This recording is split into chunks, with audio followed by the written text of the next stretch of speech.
Celine, kung napapanood mo to, kung pa pwede sana, bumalik ka na sa amin. Nag-aalala kasi kami sa iyo eh. Alam na rin namin yung nangyari kay Pakoy. Kaya kung pa pwede lang, umuwi ka na.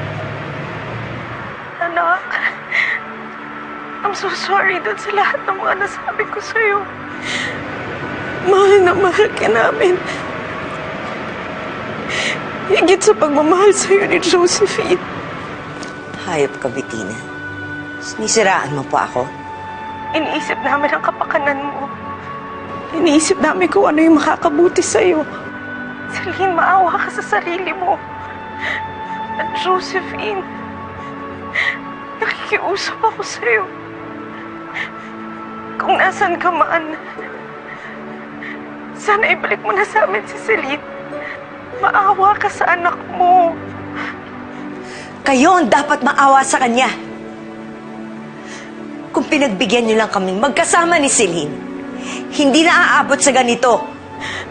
Kung talagang mahalaga sa iyo ang anak mo, Josephine, iisipin mo yung kaligtasan niya.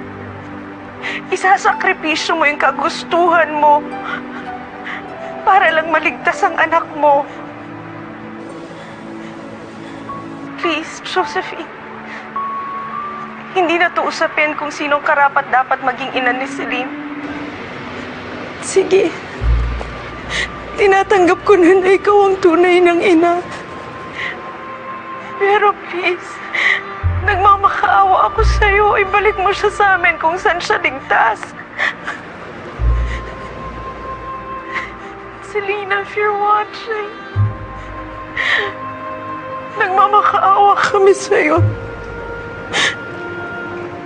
Please come home. Kami ang pamilya mo.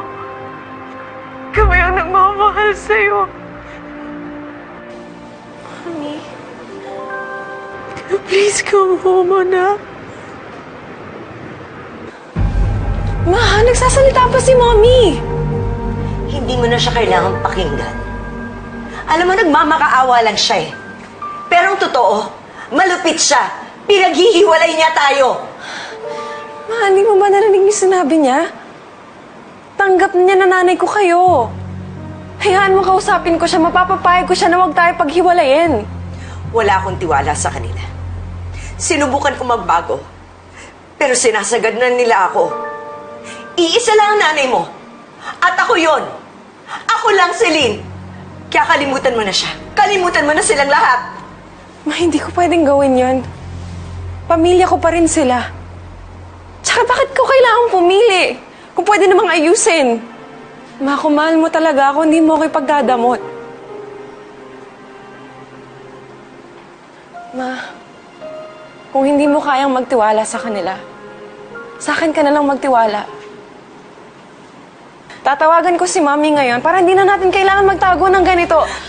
Nagtitiwala ako sa'yo, Celine. Pero kailangan mo rin magtiwala sa akin. Kaya kong ayusin ito. But you have to trust me. Huwag, Celine. Huwag mo gawin yan. Ah! Bakit mo ba pinapasa ang sarili mo?